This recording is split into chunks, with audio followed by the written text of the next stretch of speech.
नजर बनाए रखने के निर्देश।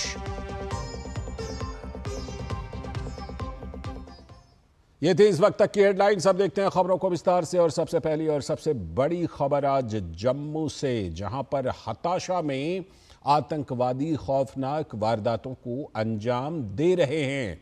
वादी कश्मीर से पूरी तरह पैर उखाड़ने के बाद आतंकी तंजीमों ने जम्मू में अपनी कार्रवाई तेज कर दी है। ऐसा लग रहा है पिछली कुछ घटनाओं से जम्मू संभाग के डोडा इलाके में कल देर रात चली मुठभेड़ में एक कैप्टन सहित 4 जवान शहीद हो गए। बीते 8 दिनों की ही बात कीजिए तो आतंकवादियों से मुठभेड़ की ये दूसरी बड़ी घटना है, क्योंकि इससे पहले कठुआ में दहशतगर्दों ने घात लगाकर एक सैन्य वाहन पर हमला करके 5 जवानों को शहीद कर दिया था। तो रक्षा मंत्री राजनाथ सिंह ने कहा है कि आतंकवाद विरोधी अभियान में हमारे बहादुर जवानों के शहीद होने पर मुझे गहरा दुख हुआ है। साथ ही उन्होंने कहा कि आतंकवाद विरोधी अभियान जारी है और इस अभियान को खत्म करने के लिए सेना प्रतिबद्ध है। तो कश्मीर में सेना के ऑपरेशन क्लीन से भागे हुए दहशतगर्दों ने जम्मू के पहाड़ी जंगलों में लगता है ठौर बना लिया है। अपना नया ठौर उन्होंने बनाया है और वो इस तरह से छिटपुट घटनाओं को अब जम्मू में अंजाम दे रहे हैं। इस तरह की छिटपुट घटनाओं को, आतंकवादी घटनाओं को, क्योंकि कश्मीर से उनके पैर उखड़ चुके हैं। तो जम्मू के कुछ इलाकों में सरगर्म आतंकी तंजीमों को सेना ने वर्षों पहले ही खत्म कर दिया था, लेकिन हाल की बड़ी घटनाओं ने चिंता बढ़ा दी है कि किस तरह से इन इलाकों में फिर से एक बार आतंकवादी अपने नापाक मंसूबों को अंजाम देने की कोशिश कर रहे हैं। कश्मीर की तरफ सुरक्षा बलों की बड़ी सक्रियता से जम्मू के इस इलाके को शांत मानकर छोड़ दिया गया था कि अब यहां पर आतंकवादी नहीं है। ये मान लिया गया था कि जम्मू के पहाड़ी इलाकों में घुसपैठ में भारी कमी आई है, लेकिन बीते वर्षों में सरहद पार से इन इलाकों में ठिकाना बनाने की कोशिशें भी तेज हुई। पहाड़ी और पिछड़े इलाकों में अपने ओवरग्राउंड वर्कर्स की मदद से सरहद पार की तंजीमों ने एक नई हिकमत अमली को अंजाम दिया है और ऐसा लग रहा है कि वो छिटपुट घटनाओं को अंजाम देने में सफल भी हो रहे हैं, कामयाब हो रहे हैं। इस तरह की कुछ घटनाएं सामने आई। इंटरनेशनल बॉर्डर पर आज भी कई रिवराइन बेल्ट हैं जहां पर पूरी तरह से तारबंदी करना संभव नहीं हो पाया है। तो आतंकी संगठन कश्मीर टाइगर ने इस डोडा मुठभेड़ की जिम्मेदारी ली है और ये कश्मीर टाइगर कोई और नहीं बल्कि जैश ए मोहम्मद जो पहले था उसी ने अपना नाम बदलकर कश्मीर टाइगर्स कहना शुरू कर दिया है। तो जाहिर है कि हताशा में पाकिस्तान स्थित दहशतगर्द तंजीमें भारत में कार्रवाई करके कश्मीर में अपने पैर फैलाने की नाकाम कोशिशें कर रही हैं। ये उनकी कोशिशें लगातार वो कर रहे हैं और कुछ घटनाओं को अंजाम दे रहे हैं। तो रक्षा मंत्री राजनाथ सिंह ने डोडा मुठभेड़ में जवानों की शहादत पर शोक जताया है। उन्होंने अपने सोशल मीडिया प्लेटफॉर्म एक्स पर पोस्ट करके कहा, डोडा में एक आतंकवाद विरोधी अभियान में हमारे बहादुर और साहसी भारतीय सेना के जवानों की मौत से गहरा दुख हुआ। मेरी संवेदनाएं शोक संतप्त परिवारों के साथ हैं। राष्ट्र हमारे उन सैनिकों के परिवारों के साथ मजबूती से खड़ा है जिन्होंने कर्तव्य का पालन करते हुए अपने जीवन का बलिदान दिया है। आतंकवाद विरोधी अभियान जारी हैं और हमारे सैनिक आतंकवाद के संकट को खत्म करने और क्षेत्र में शांति और व्यवस्था बहाल करने के लिए प्रतिबद्ध हैं।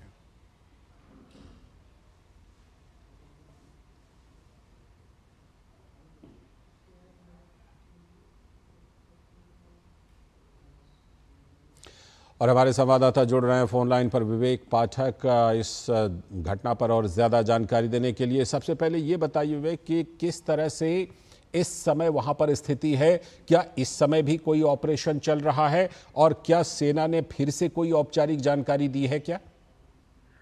जी, इस टाइम बड़े ही जोरों शोरों से एक सर्च ऑपरेशन जो है डोडा के ऊपरी जो इलाके हैं वहां पे चल रहा है, जिसमें से देसा फॉरेस्ट जो है एक जंगली इलाका है, बहुत ही बड़े एरिया में फैला हुआ है। वहां पे बहुत ही जोरों शोरों से एक सर्च ऑपरेशन चल रहा है, जिसमें हेलीकॉप्टर्स की मदद ली जा रही है, ड्रोन्स की मदद ली जा रही है और बहुत सारे सर्विलेंस के जो नई नई टेक्निक्स हैं वो वहां पे जो है लगाई जा रही हैं ताकि टेररिस्ट को जल्दी से वहां से ढूंढा जा सके और खदेड़ा जा सके। जिस तरह से जो कश्मीर टाइगर्स ने इसकी जिम्मेदारी ली है, विवेक जी ये बताइए कि इस पर क्या ये पुष्टि हो रही है कि जैश ए मोहम्मद जिसे हम पहले कहते थे, जैश ए मोहम्मद जिनका नाम था, वो पाकिस्तान की मदद से इस तरह की छोटी छोटी घटनाओं को अब जम्मू के इन इलाकों में अंजाम दे रहे हैं? देखिए, जहां तक कश्मीर टाइगर्स की बात है, जिन्होंने इस चीज का रिस्पॉन्सिबिलिटी ली है, ये लोग अपना एक सोशल मीडिया के थ्रू ऑपरेट करते हैं और वहां से इन चीजों की जिम्मेदारी लेते हैं। तो जहां तक सोशल मीडिया की बात है, वहां की अगर हम देखें तो वहां तो इस ग्रुप ने जो है एक जिम्मेदारी ली है। लेकिन अगर हम ऑफिशियली बात करें तो ऑफिशियली अभी भी एक प्रेस कॉन्फ्रेंस होना इस पूरे मुद्दे के ऊपर बाकी है। डीजीपी या एडीजीपी जो है जल्दी ही शायद एक प्रेस कॉन्फ्रेंस करें और एग्जैक्ट जो डिटेल्स हैं कि किस ग्रुप ने जो है ये अटैक सारे के सारे प्लान किए, जल्दी से ही देंगे। और जहां तक बात रही जम्मू के कुछ पर्टिकुलर जिलों को जो है टारगेट करने की, तो पहले हमेशा सुनने में आता था कि कश्मीर के कुछ जिले हैं, जैसे पुलवामा हो गया, शोपियां हो गया, उन जगहों में अक्सर सुनने में आता था कि आतंकवादी हमले हो रहे हैं। और बहुत ऐसे जिले हैं जम्मू में जो कि एकदम पीसफुल और शांतिपूर्वक माने गए थे पिछले 15 से 20 सालों में। जैसे अगर डोडा की ही बात करें तो डोडा को 2007 के करीब जो है टेररिज्म फ्री जो है वो अनाउंस कर दिया गया था। तो 15 से 16 साल तक यहाँ पे कोई ऐसा मेजर टेररिस्ट अटैक नहीं देखा गया। लेकिन पिछले एक महीने के अंदर यहाँ पे 3 बड़ी वारदात हुई हैं। सबसे पहले छत्तरगला एक जगह है, वहां पे वारदात हुई। उसके बाद एक कोटा टॉप जो है जगह, वहां पे हुई। और उसके बाद अभी कल जो है एक देसा फॉरेस्ट, इसमें बड़ी वारदात हुई है। तो कहीं ना कहीं ये एक आशंका नहीं है, ये हम सीधा कह सकते हैं कि जो जम्मू और कश्मीर में पिछले इतने सालों से एक पीसफुल माहौल चल रहा था और जम्मू कश्मीर एक प्रगति की राह पर चल रहा था, डेवलपमेंट हो रही थी हर सेक्टर में, तो कहीं ना कहीं ये जो टेररिस्ट ग्रुप हैं, इनका टारगेट जम्मू और कश्मीर का जो पीस है उसको डिस्टर्ब करेगा। ठीक है, बहुत बहुत शुक्रिया। आपसे आगे भी हम अपडेट लेते रहेंगे इस खबर पर। और इसी खबर पर अब हमारे साथ स्टूडियो में जुड़ रहे हैं हमारे सलाहकार संपादक विनोद मिश्र जी जुड़ चुके हैं हमारे साथ। विनोद जी, जिस तरह से ये घटनाएं हो रही हैं, इन घटनाओं को लेकर के हम देख रहे हैं कि ऐसा लग रहा है कि जैसे पिछले कुछ दिनों में ये घटनाएं एकाएक बढ़ गई हों। क्या वजह हो सकती है इसकी? जिस तरह से कि जम्मू कश्मीर में इस बार लोकसभा चुनाव में लोगों ने बम्पर वोटिंग की, रिकॉर्ड वोटिंग की, 35 साल का रिकॉर्ड तोड़ दिया। ऐसे में ये लग रहा है कि अब कहीं ना कहीं हताशा में इस तरह की चीज़ों को वो अंजाम दे रहे हैं। लाल जी, अभी जो विवेक बता रहे थे बिल्कुल सही बता रहे थे कि ये सारे इलाके में आप ये देखें कि एक ट्रेन है पूरा, जो पीर पंचाल के रेंज का जो ट्रेन है, उसमें आप डोडा को देखें, रजौरी को देखें, कठुआ का देखें, वो सारे पहाड़ी इलाके हैं। टॉप पहाड़ का वो इलाका सारा है, जिस इलाके को आज से 20 साल पहले ही एक तरह से आप कह सकते हैं कि उसको एक क्लीन आउट किया गया था और कहा गया था कि इसमें कोई अब मिलिटेंट का कोई कार्रवाई नहीं है जी। डोडा और इन सारे जिलों में जो कभी हिजबुल मुजाहिदीन का वो सबसे बड़ा इलाका होता था, उन इलाकों को भी आतंकवाद फ्री का एक तरह से उसको दिया गया था कि ये अब इसमें कोई आतंकी कार्रवाई या कोई ओवरग्राउंड वर्कर की कोई प्रेजेंस नहीं है। लेकिन इतने सालों के बाद अगर ये अचानक इन इलाकों में, अब जो जिन इलाकों से आप ये देखें कि सिक्योरिटी फोर्सेज की जो डिप्लॉयमेंट थी वो भी डिप्लॉयमेंट हटा ली गई थी। बिल्कुल। ये कठुआ का जो आप ये हादसा हुआ है वो आप देखिए कि बहुत दिन के बाद ऐसा लगने लगा था कि इन खाली पहाड़ों और जंगलों के बीच में अब मिलिटेंट धीरे धीरे एक्टिव हो रहे हैं। तब वहां जाके एक मिलिट्री बेस को बनाने की कोशिश की गई थी और उसमें अभी 10 दिन पहले एक बेस में बनाने की अभी तैयारी ही चल रही थी कि वो एक अटैक वहां के आर्मी के एक जो काफिला था उसमें एक कॉन्वॉय थी, उसमें एक अटैक कहीं से उसका हुआ और उसमें 5 जवान मारे गए थे। ये घटना जो है वो आप एक इस तरह से ये देखिए कि ये साफ साफ बता रहा है कि पाकिस्तान के तरफ से अभी इस दौर में जो मिलिटेंट भेजे जा रहे हैं, जो आतंकी हैं, वो बहुत ही आप कह सकते हैं कि एकदम ट्रेंड एक दौर है, मिलिटेंट है। जो आतंकी उसका में हो सकता है कि वो एक रिटायर्ड फौजी हो पाकिस्तान के, या वो इस तरह के बनाए हुए एक बना के ग्रुप का जो पूरे पाकिस्तान से लेके आप उनमें देखिए कि पूरे बॉर्डर इलाके में सारे के सारे पाकिस्तान कमांडर और जितने भी एक तरह से लश्कर तैयबा के हों, जैसे मोहम्मद के, वो मारे गए थे। आज आपको पाकिस्तान का कोई भी लश्कर का, जैश का कोई कमांडर आपको कश्मीर में नहीं सुनाई पड़ेगा कि ये कमांडर यहाँ एक्टिव है। लेकिन वो ये जो इन्फिल्ट्रेशन का ये खेप आ रहा है, उसमें जो ये ट्रेंड लोग हैं, उसने सिक्योरिटी फोर्सेस की चुनौती बढ़ा दी है। अब ये पाकिस्तान की तरफ से एक चैलेंज है, या वो हताशा में अपना प्रेजेंस दिखाने के साथ साथ सारे मिलिटेंट को की भी एक प्रेजेंस की बात यहाँ है कि अगर यहाँ पे एक एक्शन होता है लाल जी, तो इसका एक इम्पैक्ट होता है, इससे इनको रिक्रूटमेंट मिलता है आतंकवादी तंजीमों को। तो ये एक तरह की कोशिश करते रहते हैं कि कहीं भी सिक्योरिटी फोर्सेस ट्रैप में आए तो वो एक तरह से एक बड़ी कामयाबी दर्ज करें और वहां लोकल से लेके और बाहर ओवरग्राउंड वर्कर को एक तरह से मोटिवेट करें कि हम कार्रवाई करने की स्थिति में अब हम ये देख सकते हैं कि आने वाले दिनों में सेना जो है इस इलाके में अपना शिकंजा कसेगी ताकि इस तरह की कोई छिटपुट घटनाओं को भी आतंकवादी अंजाम नहीं दे पाए इन इलाकों में भी। डेफिनेटली आप ये देखिए ना कि हम लोग ने देखा है जम्मू कश्मीर को बहुत करीब से, पुंछ के ऐसे ही पहाड़ी इलाकों में मिलिटेंट का जो एक तंजीम था उसमें लोकल बना के उसने ओवरग्राउंड वर्कर का बेस बना के लंबे समय तक उस पहाड़ पे अपना एक कब्जा जमाए हुए था। लेकिन जब वो उसकी तैयारी वहां पे सिक्योरिटी फोर्सेज ने की तो कम से कम 200 से ज्यादा मिलिटेंट मारे गए थे। अभी जो इंटेलिजेंस इनपुट है उसके हिसाब से 40-50 मिलिटेंट ये घुसपैठ करके आए हैं।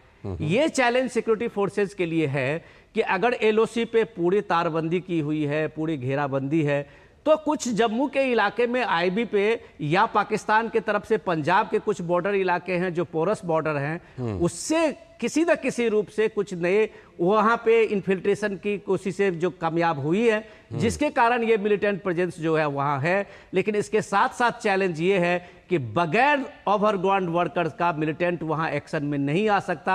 ये मिलिटेंट, ये जो ओवरग्राउंड वर्कर है जिसमें अभी तक 4-5 ओवरग्राउंड वर्कर को जम्मू कश्मीर पुलिस ने अभी धर दबोचा है, तो जाहिर सी बात है कि अगर ओवरग्राउंड वर्कर को जम्मू कश्मीर के उन इलाकों से उखाड़ फेंकेंगे तो डेफिनेटली इस मिलिटेंसी पे भी और उनके जो हाइडआउट हैं उनको भी नेस्तनाबूद करने में आर्मी की एक बड़ी कामयाबी होगी, जो हम जल्द ही देखेंगे। मुझे लगता है कि जम्मू कश्मीर के लोग हों या पूरे देश के लोग ये इस बात का जरूर इंतजार कर रहे होंगे कि वो दिन जल्दी से आए जब जम्मू कश्मीर बिल्कुल मुक्त हो जाए आतंकवाद से और किसी भी तरह की घटना ना हो। आप हमारे साथ बने रहिएगा क्योंकि आगे आपसे एक खास चर्चा करनी है उत्तर प्रदेश में जो एक चुनौती को लेकर के तैयारी चल रही है, क्योंकि अभी हाल में तो लोकसभा चुनाव संपन्न हुए हैं लेकिन अब 10 सीटों पर जो उपचुनाव होना है तो उसको लेकर के दोनों पक्षों के बीच एक चुनौती है और अपने आप को साबित करने का मौका भी है। तो इस पर खास चर्चा करेंगे। फिलहाल वक्त है एक ब्रेक का।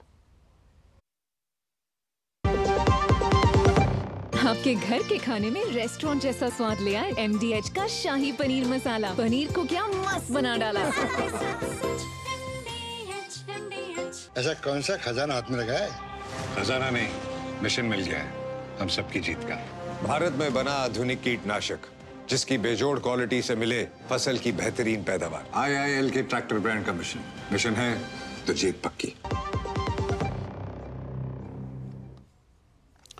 स्वागत है ब्रेक के बाद। आप देख रहे हैं DD न्यूज पर। इस वक्त अब बारी आ गई आज की खास चर्चा की और आज की खास चर्चा जैसा कि हमने ब्रेक पर जाने से पहले बताया था कि हम करेंगे कि क्या उत्तर प्रदेश में एक और राजनीतिक मुकाबले की जमीन तैयार हो रही है और चुनौती की तैयारी है दोनों पक्षों के द्वारा। दरअसल 10 सीटों पर उपचुनाव होने हैं वहां पर। तो लोकसभा चुनाव के बाद उत्तर प्रदेश में बीजेपी और विपक्षी इंडी गठबंधन में एक और दिलचस्प मुकाबला होने वाला है। उसकी जमीन तैयार हो रही है वहां पर चुनावी मुकाबले की। यूपी की दरअसल 10 विधानसभा सीटों पर उपचुनाव होने हैं जिसे राजनीतिक पंडित 2027 का सेमीफाइनल भी बताते हैं। तो जाहिर है कि बीजेपी, सपा और कांग्रेस सहित छोटे छोटे दलों की अपनी अपनी तैयारियां भी शुरू हो गई हैं इन 10 सीटों के उपचुनाव के लिए। चुनाव आयोग ने अभी तक हालांकि उत्तर प्रदेश के इन उपचुनावों के लिए नोटिफिकेशन जारी नहीं किया है, लेकिन हो सकता है कभी भी वो जारी हो जाए। तो बीजेपी के लिए जहां ये चुनाव लोकसभा चुनाव परिणाम से मिली निराशा को एक बड़ी उम्मीद में बदल सकता है अगर उनके पक्ष में चला जाए ज्यादातर सीटों पर, तो वहीं सपा के लिए भी ये एक लिटमस टेस्ट है कि क्या वाकई अखिलेश ने जनाधार यूपी में मजबूत कर लिया है। इसका टेस्ट होगा। और अगर या भी फिर ये हो सकता है कि क्या तुक्के में मिली जीत से पार्टी बम बम है क्या, अगर इसमें अच्छा प्रदर्शन नहीं होता उनका उम्मीद के मुताबिक। उधर कांग्रेस पार्टी लोकसभा चुनाव परिणाम से इतनी उत्साहित है कि मानो पार्टी की खोई हुई सियासी जमीन ही यूपी में मिल गई हो। उत्तर प्रदेश के मुख्यमंत्री योगी आदित्यनाथ के लिए भी ये मौका है कि प्रदेश में कानून व्यवस्था और सुशासन को लेकर उनकी बनी छवि पर जनता की मुहर होगी अगर बीजेपी के पक्ष में इन 10 सीटों के नतीजे जाते हैं। तो सबसे महत्वपूर्ण बात तो यह है कि सरकार और संगठन को जमीन पर मिलकर बेहतरीन प्रदर्शन का भी मौका यह चुनाव देने वाला है। साबित हो जाएगा कि हाँ, बिल्कुल अच्छा समन्वय है। 10 सीटों पर होने वाले उपचुनाव में सपा और एनडीए के बीच मुकाबला मुख्य रूप से है, लेकिन कांग्रेस पार्टी को भी उम्मीद है कि राहुल गांधी की बढ़ी लोकप्रियता उपचुनाव में कुछ सीटें तो दिला सकती है। प्रदेश की फूलपुर, खैर, गाजियाबाद, मजवा, मीरापुर, मिल्कीपुर, करहल, कटेहरी और कुंदरकी के विधायक इस बार लोकसभा चुनाव जीतकर सांसद बन गए, इसलिए वहां चुनाव होना है। और बात 10वीं सीट की करें तो सीसामऊ में सपा विधायक इरफान सोलंकी की आपराधिक मुकदमे में सदस्यता रद्द हुई तो सीट खाली हो गई और वहां पर भी उपचुनाव होने हैं। इस बीच बीजेपी ने प्रत्याशी चयन की प्रक्रिया शुरू कर दी है। 2-2 मंत्रियों की टीम 10 विधानसभा क्षेत्रों के नामों की समीक्षा करके रिपोर्ट देगी और उसी आधार पर प्रत्याशी बीजेपी अपना तय करेगी। बात अगर सपा की करें तो अपनी 5 सीट वापस पाने के लिए पूरी जोर आजमाइश कर रही है, क्योंकि 10 में से 5 उसके पास थी पहले, लेकिन अपने पीडीएफ फॉर्मूले को कितना कारगर बना पाई है, इसका टेस्ट होना बाकी है। अगर नतीजा उनके पक्ष में होता है तो लगेगा कि हाँ वो फॉर्मूला कारगर है, नहीं होता है तो सवाल उठेगा। सवाल तो इंडी गठबंधन के सामने है कि आम आदमी पार्टी ने कांग्रेस के साथ चुनावी गठबंधन करने से अब इनकार कर दिया है। पहले भी बोले थे ना लव मैरिज है और ना अरेंज मैरिज। क्या सपा उत्तर प्रदेश में कांग्रेस के लिए 2 सीट छोड़ेगी, जिसकी मांग कांग्रेस पार्टी कर रही है? ये भी बड़ा सवाल है कांग्रेस के लिए। अगर इंडी गठबंधन की जीत का श्रेय राहुल गांधी को जाता है तो फिर तो उपचुनाव में उनकी भी भूमिका होनी ही चाहिए। उनकी भूमिका को शून्य तो नहीं किया जा सकता कि लोकसभा चुनाव में तो बड़ा क्रेडिट मिला लेकिन उपचुनाव में कुछ नहीं। तो इस मामले में उत्तर प्रदेश के मुख्यमंत्री योगी आदित्यनाथ ने तैयारी को लेकर क्या कुछ कहा, आइए देखते हैं। 2022 का विधानसभा का चुनाव विपक्ष उछल कूद कर रहा था। चुनाव के तत्काल बाद आपने देखा होगा कैसे मारपीट पर उतारू हो गए थे, और तब हर कार्यकर्ता इस बात को सोचता था कि वास्तव में हमारी सरकार का माफिया मुक्त उत्तर प्रदेश का अभियान इन्हीं गुंडों के लिए है, और उस उत्तर प्रदेश को आप सबके सहयोग से आज माफिया मुक्त करने में हमें सफलता प्राप्त हुई। तो आज की खास चर्चा हम इसी पर करने वाले हैं कि उत्तर प्रदेश में जो चुनावी मुकाबले की जमीन बिसात तैयार हो रही है उसमें किसके सामने किस तरह की चुनौती और मौका भी, दोनों चीज़ों पर चर्चा करेंगे। हमारे साथ कांग्रेस के प्रवक्ता ईशान त्यागी जी जुड़ चुके हैं। बहुत बहुत स्वागत ईशान। और स्टूडियो में हमारे साथ हमारे सलाहकार संपादक विनोद मिश्र जी तो हैं ही, आगे चलकर भारतीय जनता पार्टी की प्रवक्ता भी हमारे साथ जुड़ने वाली हैं।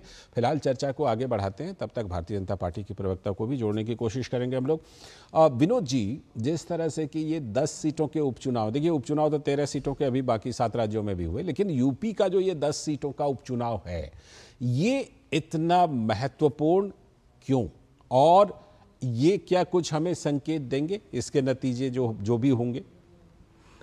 लाल जी, जैसा कि हम अपने रिपोर्ट में बता रहे थे, ये एक तरह से एक मिनी असेंबली का इलेक्शन है। मिनी असेंबली इसलिए आप कह सकते हैं कि 2027 के जो असेंबली इलेक्शन होने हैं उससे पहले का आप ये कह सकते हैं कि एक सेमीफाइनल है, और इस सेमीफाइनल में ये सबके सामने में एक बड़ा टेस्ट है और सबके लिए मौका भी है जी।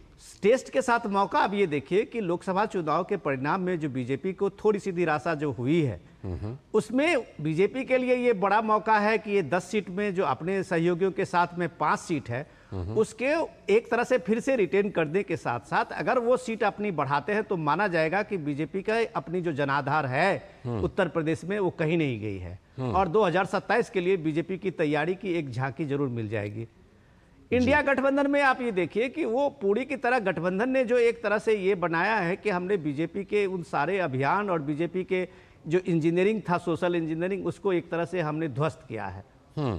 तो उनके सामने में चैलेंज ये है कि अगर वो पीडीए फार्मूला अखिलेश का ये बना है कि उसमें पिछड़ा, दलित, अल्पसंख्यक जो कहते हैं वो फार्मूला अगर इंटैक्ट है तो इसका भी टेस्ट ये उपचुनाव में होना है कि अगर ये इंटैक्ट है या ये तुक्के की सियासत थी कि एक बार चल गया, तो ये तुक्के की सियासत अगर चल गया तो जाहिर सी बात है कि उसका रिजल्ट बताएगा कि आपके जमीन पे आपके कार्यकर्ता या आपकी लोकप्रियता कितनी जमी हुई है। सबसे जो बड़ा सवाल वो कांग्रेस के लिए है कि कांग्रेस को ये लग रहा है इस बार के चुनाव से कि शायद उत्तर प्रदेश में उनकी खोई हुई जमीन मिल गई है। ठीक है। और राहुल गांधी का जिस तरह से प्रोजेक्शन हो रहा है उत्तर प्रदेश में, खास करके रायबरेली और अमेठी सीट जीतने के बाद, तो ये उनको लगने लगा है कि ये जीत कांग्रेस की है। ठीक है। जबकि सपा के लोग कह रहे हैं कि ये जीत सपा के कांग्रेस के सहयोग के कारण है। तो अब ये कांग्रेस को ये बात साबित करने के लिए जो उपचुनाव में वो 2 सीटें मांग रही है, जिनको कहना है कि जैसे गाजियाबाद है, कुछ से इलाके हैं जिसमें कांग्रेस का अपना एक रहा है ट्रेडिशन, जहां से वो चुनाव लड़ते रहे हैं, तो वो उनको कैंडिडेट मिलना चाहिए। अब ये सपा के साथ में है कि ये कांग्रेस के साथ में ये तालमेल को वो आगे बढ़ाते हैं, या उनको लगता है कि कांग्रेस जो है एक एसेट के बदले में, अगर उनको ये लगने लगेगा कि राहुल गांधी का अपना एक इमेज बिल्डिंग यूपी में हो रहा है, इसी के इस चुनाव के बहाने कुछ और वो बात अपना मांग बढ़ा ले, तो ये सारी चीजें डिपेंड करेगा कि इंडिया गठबंधन किस रूप में इस चुनाव को अपनी भूमिका बनाती है, राहुल गांधी की क्या भूमिका होती है, अखिलेश की क्या भूमिका होती है। लेकिन बीजेपी के लिए तो आप कह सकते हैं कि ये बड़ा मौका है। बिल्कुल मौका है बीजेपी के लिए और मौका है गठबंधन के लिए भी, लेकिन वो देखना होगा कि कैसा समन्वय होता है। अनिला सिंह जी हमारे साथ भारतीय जनता पार्टी के प्रवक्ता जुड़ गए। बहुत बहुत स्वागत मैम आपका इस चर्चा में। मैं आपके पास आऊँ उससे पहले ईशान आपके पास आता हूँ। ईशान, बड़ा सवाल यही कि लोकसभा चुनाव में अच्छा नतीजा रहा मुझे लगता है कांग्रेस के लिहाज से और विपक्षी गठबंधन के लिहाज से, लेकिन बड़ा सवाल ये कि क्या इन 10 सीटों में कुछ कांग्रेस को लड़ने के लिए सीटें मिलेंगी? 2 सीटों की मांग है, अखिलेश यादव मानेंगे क्या इस मांग को? लाल जी देखिए, सबसे पहली बात तो ये है कि यूपी की जो जनता है उस जनता का मैं सबसे पहले नमन करता हूं कि उसने नफरत की राजनीति को हराने का काम किया। अच्छा। उसने उत्तर प्रदेश में विभाजन की राजनीति को हराने का काम किया। उसने उत्तर प्रदेश में भारतीय जनता पार्टी जो हिंदू मुसलमान की राजनीति करती है, लोगों को बांटने का काम करती है, भारतीय जनता पार्टी उस परिपाटी को, उस राजनीति को हराने का काम किया। उन्होंने बढ़ती हुई महंगाई के खिलाफ वोट डाला, उन्होंने बढ़ती हुई बेरोजगारी के खिलाफ वोट डाला। किसानों को जिस तरह से प्रताड़ित किया गया उत्तर प्रदेश में हमने देखा है, उनको उचित दाम नहीं मिलता है, उसके खिलाफ वोट किया। युवा इसलिए परेशान है क्योंकि जब 60,000 नौकरियां निकलती हैं कांस्टेबल के पद की, तो 48 लाख युवा उसमें अप्लाई करते हैं और उसमें आवेदन करते हैं। तो ये बेरोजगारी का दर जो अब हमारे सवाल के जवाब पर आ जाइए। 7 साल में बढ़ता ही जा रहा है। अब आइए आपके सवाल पे। देखिए, अभी आपने बोला कि ये जो चुनाव होने वाले हैं, उपचुनाव, ये आपने बोला कि सेमीफाइनल है। तो भारतीय जनता पार्टी जो लोकसभा चुनाव जो कि क्वार्टर फाइनल था, जब क्वार्टर फाइनल ही हार गई है, तो वो उसमें सेमीफाइनल में उसकी दावेदारी, वो 2 सीटों वाली बात पर आइए, मिलेगी कि नहीं? जब करेगी, खैर वो जब दावेदारी करेगी, नहीं देखिए 2 सीटों से हमने आगे बढ़ के आगे आए ना। 6 सीटें हो गई ना हमारी लोकसभा में, 1 सीट थी ना हमारी 2019 में, अब 6 सीटें हो गई हैं। तो हमेशा बढ़ोतरी की ओर पार्टी हमारी विधानसभा में। हाँ, मैं विधानसभा में 2 सीटें हैं, मैं मानता हूँ उस बात को। तो हमने वहां से इस बार फिर 2 लड़ने के लिए मिलेगी कि नहीं मिलेगी, या अखिलेश यादव कहेंगे नहीं 10 हम ही लड़ेंगे?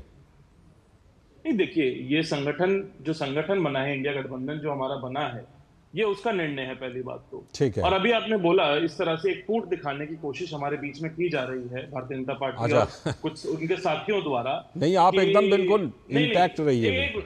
नहीं, मैं वही बोल रहा हूँ। आप एक फूट दिखाने की कोशिश इस तरह से की जा रही है, ऐसा प्रोजेक्ट किया जा रहा है कि जो कांग्रेस को जो वोट मिली है वो समाजवादी पार्टी की वजह से मिली है। ऐसा कुछ नहीं है। जब आप गठबंधन में चुनाव लड़ते हैं तो आपके दोनों ही पार्टियों के कार्यकर्ता, और जब गठबंधन नहीं था तो कैसा हुआ था ये भी हमें याद है। ठीक है, कोई बात नहीं। जब गठबंधन नहीं था, जब अब लोगों ने हमें पसंद किया हमारी जोड़ी को, तो हम लौटता हूँ आपके पास, लौटता हूँ। अनिला सिंह जी, भारतीय जनता पार्टी के लिए एक मौका तो है, लेकिन यहां पर भी कुछ लेकिन है।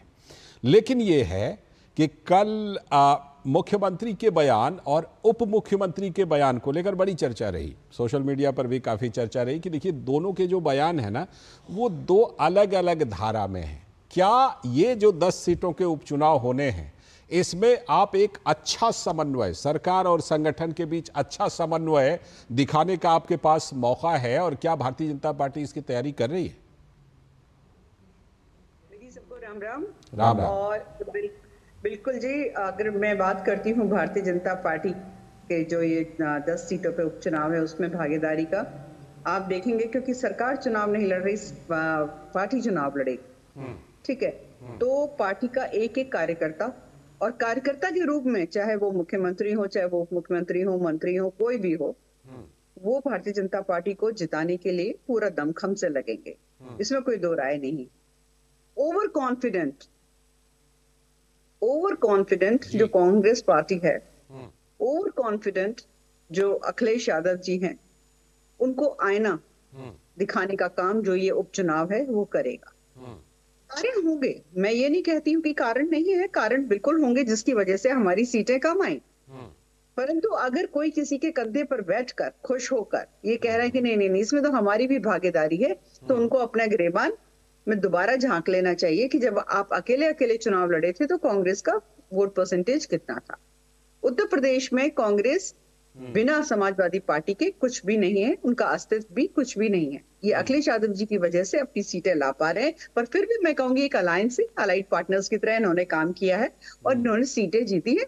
और वोट डालने वाले हमारे उत्तर प्रदेश के जिम्मेवार नागरिक हैं, तो मैं उसके ऊपर कोई प्रश्न चिन्ह नहीं लगाऊंगी। पर मैं इतना कह सकती हूँ अपनी पार्टी के विषय में, मैं कह सकती हूँ कि बिल्कुल ये 10 की 10 सीटें जो हैं ये भारतीय जनता पार्टी की झोली में आई। ठीक है, आपके पास मौका है और मुझे लगता है कि ये देखना बाकी है, अभी आपको भी साबित करना बाकी है अनिला जी, इसलिए क्योंकि हाल में लोकसभा चुनाव में वो समन्वय में कहीं ना कहीं कमी तो दिखाई पड़ी है। विनोद जी, जिस तरह से आ रहा हूँ, ईशान आ रहा हूँ आपके पास। विनोद जी, जिस तरह से कि अभी ये सवाल का, हालांकि ईशान ने सीधा सीधा जवाब नहीं दिया कि 2 सीटों पर मौका मिलेगा कि नहीं मिलेगा कांग्रेस को, लेकिन बात ये है कि क्या कांग्रेस, जैसे हमने अभी बात की ना, अनिला जी की पार्टी के लिए चुनौती है कि सरकार और संगठन में आप समन्वय बना के दिखाइए। ठीक उसी तरह से आप दूसरे पक्ष की अगर बात करें तो वही चुनौती विपक्षी गठबंधन के बीच में है कि सबसे पहले सीटों का बंटवारा करें। कांग्रेस अगर 2 सीटों को मांग रही है तो उस पर एक सहमति बने और भी घटक उनके जो हैं उनको भी वो सीट दें।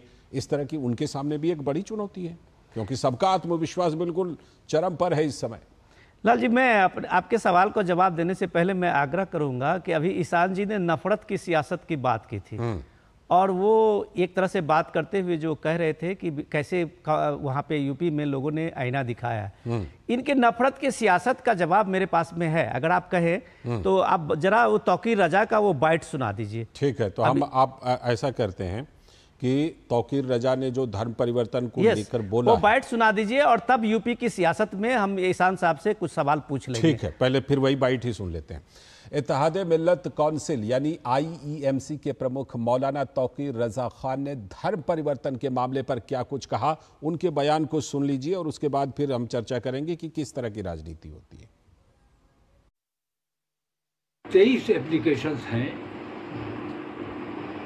इनमें 8 लड़के हैं जो इस्लाम कबूल करना चाहते हैं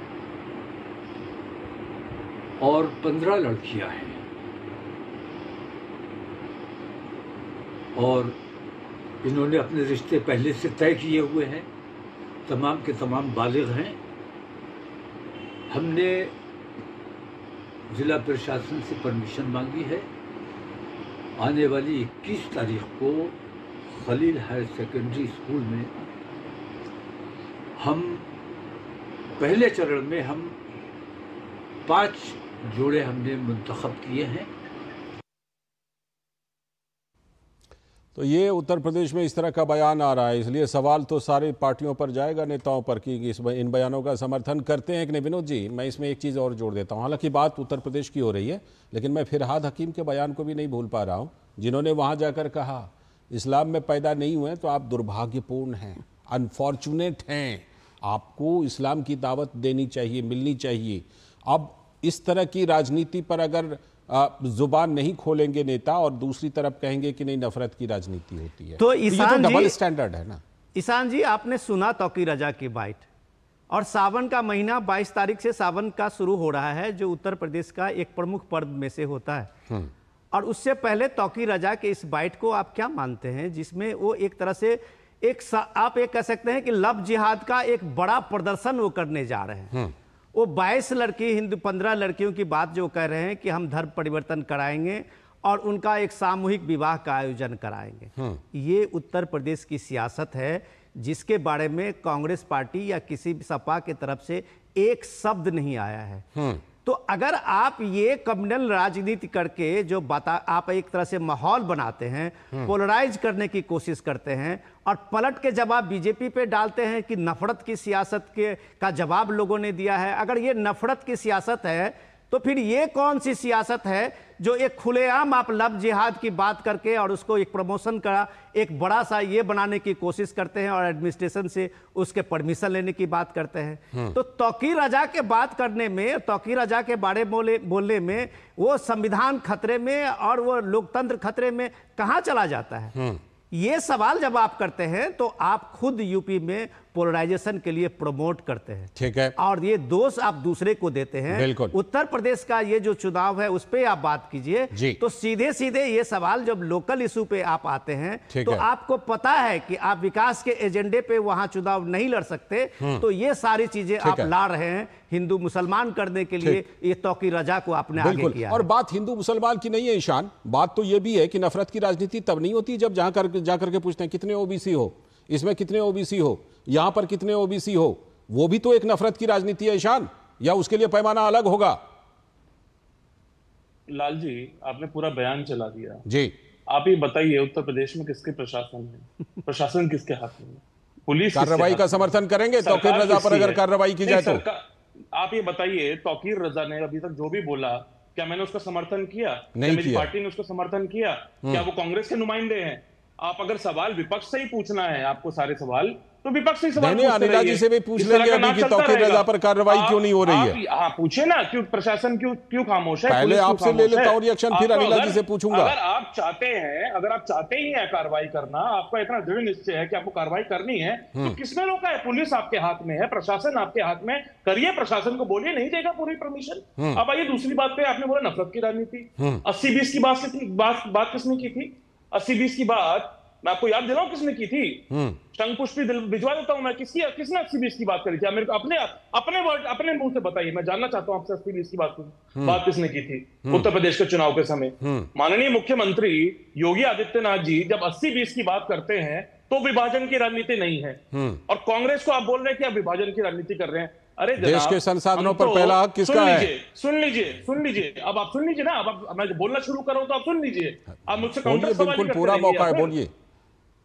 हमारे नेता आदरणीय राहुल गांधी जी जब से यात्रा, भारत जोड़ो यात्रा, भारत जोड़ो न्याय यात्रा उत्तर प्रदेश में 4 दिन रही, भारत जोड़ो न्याय यात्रा, हमने सिर्फ गरीबी पे सवाल उठाए, हमने बेरोजगारी के सवाल उठाए, हमने महंगाई के सवाल उठाए, हमने बढ़ते हुए, मैं आपको बता रहा हूं, उसी पे आ रहा हूं। आप राहुल गांधी ने सबको पूछा कितने ओबीसी किसमें हो? बिल्कुल आपकी कितनी हिस्सेदारी है? हिस्सेदारी तो तय करनी पड़ेगी ना। भारतीय जनता पार्टी जो बिल्कुल भी ये नहीं करवाना चाहती कि जातिगत जनगणना नहीं करवाना चाहती, तो जातियों की कितनी हिस्सेदारी है, उस हिस्सेदारी के हिसाब से उनका कितना हक बनता है, ये तो तय होना चाहिए ना। तो इसमें सवाल कोई गलत नहीं है, जातिगत जनगणना होनी चाहिए, और जब हम सरकार में आएंगे तो हम करवाएंगे। और एक बात और, अनिला सिंह जी ने बात बोली ओवर कॉन्फिडेंस की। ओवर कॉन्फिडेंस का जिक्र अगर वो ना करे तो बेहतर रहेगा, क्योंकि उनके ही मुख्यमंत्री योगी आदित्यनाथ जी बोल रहे हैं कि हम अति आत्मविश्वास में थे, हमारे कार्यकर्ता हम ओवर कॉन्फिडेंस में थे। और जिस तरह की चीचा लीडर, ये वाली बात आपकी सही है, इस समय भारतीय जनता पार्टी में चल रही है, ये बात आपकी सही है। केशव प्रसाद मौर्य खुद ही कह रहे हैं कि संगठन बड़ा है, सरकार नहीं है। ठीक है, तो मैसेज देना चाह रही योगी आदित्यनाथ जी को। 2 सवाल आपने उठाए, नहीं आए, आपको दिल्ली से इंपोर्ट किया गया। इनके ही साथी राजभर जी कह रहे हैं कि मोदी और योगी जिम्मेदार हैं। इन्हीं के साथी संजय निषाद जी कह रहे हैं गरीबों पे बुलडोजर चलाया गया। तो जब आप समीक्षा करें तो इन महत्वपूर्ण बिंदुओं की भी समीक्षा करें कि उत्तर प्रदेश में बढ़ती हुई महंगाई है। आपने 2 सवाल जो उठाए ना, मैं सीधा अनिला जी से पूछता हूं, इसीलिए आपको वोट कम मिला है और इसीलिए हमारा गठबंधन जीत रहा है। ठीक है, रुकिए अनिला जी से आप जवाब लेने दीजिए। अनिला जी आपने ओवर कॉन्फिडेंस की बात इनके लिए की, लेकिन सवाल तो आपके ऊपर भी उठ रहे हैं कि भाई ओवर कॉन्फिडेंट में पार्टी थी, ओवर कॉन्फिडेंस में इसलिए इस तरह का नतीजा आया लोकसभा चुनाव में। एक तो इसका जवाब दीजिए। पहली बात तो ये है कि तौकीर रजा जो है, जो आए दिन उल्टी सीधी बातें, उल्टी सीधी हरकतें करने के लिए मशहूर हैं, वो कांग्रेस के नुमाइंदे हैं कि नहीं, जाके प्रियंका गांधी वाड्रा से पूछ लीजिए। शायद ईशान त्यागी जी को ज्यादा नहीं पता होगा। नहीं है। मैंने बोला प्रियंका गांधी वाड्रा से पूछिए, मैं आपके बीच में नहीं बोल रही थी। दूसरी बात, आपके हाथ में है कि नहीं है? पुलिस आपके हाथ में है कि नहीं है? आप चाहते हैं कार्रवाई करना तो करिए ना, आप करिए ना कार्रवाई। वाली बहस नहीं होगी। जब ये यहाँ पे ठीक है, ईशान जी अब जवाब ले लीजिए। ईशान जी अनिला जी का जवाब सुनिए। हाँ, बोल रहे थे, चुप होकर सुन रही थी क्योंकि इनका नंबर था। सच्चाई सुनने की हिम्मत रखिए। दूसरी बात यह है कि तौकीर रजा की इतनी हिम्मत और इतनी हिमाकत कैसे हो गई भाई? वो इसीलिए हो गई, हिम्मत इसीलिए आ रही है ना। देखा नहीं कि उत्तर प्रदेश में जो ये आए दिन हमने सुना है एक धर्म विशेष के लोगों को कहते हुए, अरे हमारी सरकार आने दो, फिर से हमारे पुराने दिन लौटेंगे। पुराने दिन कौन से भाई? गुंडागर्दी के, लव जिहाद के, माफिया गर्दी के, डॉन गर्दी के, जो तौकीर रजा कर रहा है। पुलिस कहाँ है 7 साल से? आपकी सरकार कहाँ है 7 साल से? सत्ता में आप क्यों निद्रा में हैं? आप क्यों सो रहे हैं? बैठी हुई बहुमत बाहर लेकर आ जाएंगे। समर्थन नहीं करते। वो कह रहे हैं, ईशान कह रहे हैं कि तौकीर रजा के बयान का समर्थन कांग्रेस नहीं करती। ये कांग्रेस और समाजवादी पार्टी की सच्चाई है। अरे आप सच्चाई अपने प्रशासन आपके पास है, पुलिस आपके पास है, आप कार्रवाई से चूक रहे हैं। आप इस तरह की राजनीति को और इस तरह के लोगों को प्रोत्साहन क्यों दे रहे हैं? आप ये बताइए ना। कांग्रेस पार्टी और समाजवादी पार्टी लव जिहाद को बढ़ा रही है बैठकर। बिल्कुल नहीं बढ़ने देंगे साहब, कान खोलकर सुन लीजिए। उत्तर प्रदेश को भी समझ में आ जाना चाहिए। सिर्फ बड़ी बड़ी बातें टेलीविजन चैनल पे आके करने से नहीं होता है अनिला सिंह जी। आप बड़ी दमन किया है। आप मांग करेंगी उत्तर बिहार के चैनल से, तो मुझे कार्रवाई हो वहां पर। आप करिए ना, मांग करिए कार्रवाई। एक एक करके बोलेंगे तो दर्शकों को भी समझ में आएगा। चिल्लाने से कोई नंबर नहीं बढ़ने वाला है। जाके प्रियंका दीदी से पूछना तौकीर रजा से क्या संबंध है। बता दीजिए ना क्या संबंध है, क्या कनेक्शन है? अनिला जी बता दीजिए। मीडिया ने भी खूब चलाया है। किसने एंटरटेन किया तौकीर रजा को? कांग्रेस ने एंटरटेन किया। तो छुपा हुआ फैक्ट नहीं है ये, एवरीबडी नोज अबाउट इट। और हमें पाठ पढ़ाने चले हैं। यही होगा, समाजवादी पार्टी और कांग्रेस जैसे राजनीतिक दल जब जब सत्ता में आएंगे। संबंध नहीं होता है, वो काम भारतीय जनता पार्टी का है। प्यार प्रेम की है, यानी हमारी बेटियां वहां पर चली जाएं, हमारी बेटियां वहां चली जाएं, इन्हें कोई परेशानी नहीं होती है। ठीक है। आप कुछ, विनोद जी आप कुछ कहना बस मैं अनिला जी, देखिए एक तो ईशान जी आपने इतनी देर आपने अपनी बात रखी, अनिला जी ने एक बार भी उसका जवाब नहीं दिया है, कभी बीच में टोका नहीं। आप उनके नेताओं पे भी आरोप लगाते रहे, आप बोलते रहे, लेकिन अनिला जी एक बार भी आपके बीच में बात करते हुए इंटरप्ट नहीं किया। मतलब ये अच्छा भी होता है बहस के लिए, और वो भी बहुत पुराने, बहुत सीनियर प्रवक्ता है। देखिए ईशान जी, ठीक है, ये ठीक है, आप अपनी बात रखिए, लेकिन मजबूती से रखिए, लेकिन मैं अनिला जी की बात का समर्थन करता हूं। किस मायने में बताइए? कि अनिला जी ने जो उठाया है सवाल प्रियंका गांधी और कांग्रेस के नेताओं के साथ में तौकीर रजा का, वो बिल्कुल सही है। जब तौकीर रजा सपा के साथ में वो एक्सप्लॉइट करते हैं पार्टियों को, कभी वो सपा के साथ होते हैं, कभी वो कांग्रेस पार्टी के साथ होते हैं, तो ये जो वोट बैंक पॉलिटिक्स है वो एक्सपोज कर रही है। अनिला जी साफ बता रही है कि आज पूरी लड़ाई उत्तर प्रदेश में इसी वोट बैंक को लेके है। ये इंडिया गठबंधन जो है वो इसी वोट बैंक के लिए है। आप ये मानिए ना मानिए कि ये तौकीर रजा जैसे लोगों का वोट बैंक जो है उसी के लिए ये गठबंधन है। और तो इसी गठबंधन पर तब यहां से सवाल ये उठता है, तब ये सवाल उठता है कि फिर कौन सी नफरत की राजनीति, कौन सी नफरत की राजनीति करते हैं? ये हमारा पॉइंट है कि आज आपको खुल के बोलना चाहिए कि तौकीर रजा इस तरह के बयान दे रहे हैं, तो कांग्रेस पार्टी से, सपा से इसकी निंदा होनी चाहिए। आप दिखाइए एक ट्वीट, आपके पार्टी के तरफ से ये बताया गया हो कि तौकीर रजा गलत कर रहे हैं, समाज में विद्वेष फैला रहे हैं। जल्दी से छोटा सा काउंटर ईशान। विनोद जी, आपने पूरी बात बोल ली अपनी, आप तो चैनल पे से बोल के निकल जाएंगे और लाखों दर्शक आपको सुनते रहेंगे, लेकिन कम से कम झूठ तो मत बोलिए। क्या मैंने अभी आपके चैनल पे बैठ के पिछले 20 मिनट में एक भी बार इस बयान का समर्थन नहीं किया? नहीं, समर्थन नहीं किया, लेकिन आप वो कुछ और कह रहे हैं। विनोद जी कह रहे हैं कि आपने उसकी निंदा की। उल्टा मैंने ही सवाल पूछा है अनिला सिंह जी से कि उस पे प्रशासन क्यों खामोश है, उन पे पुलिस क्यों खामोश है, क्यों आप ऐसे अराजक तत्वों को। ठीक है। अब अभी हमारे पास अब समय की कमी है, हम लोग चर्चा करेंगे, देखते हैं 10 सीटों के लिए मौका है। आप लोग अपने अपने वहां पर इकबाल साबित कीजिए, चाहे विपक्ष हो या फिर सरकार। बहुत बहुत शुक्रिया ईशान जुड़ने के लिए, और अनिला जी आपका भी जुड़ने के लिए, और विनोद जी आपका भी इस चर्चा में हिस्सा लेने के लिए बहुत बहुत शुक्रिया। अभी वक्त है एक ब्रेक का, और ब्रेक के बाद जब लौटेंगे तो बात करेंगे उत्तर प्रदेश के बाद हरियाणा की, कि वहां की चुनावी तैयारी भारतीय जनता पार्टी किस तरह से कर रही है।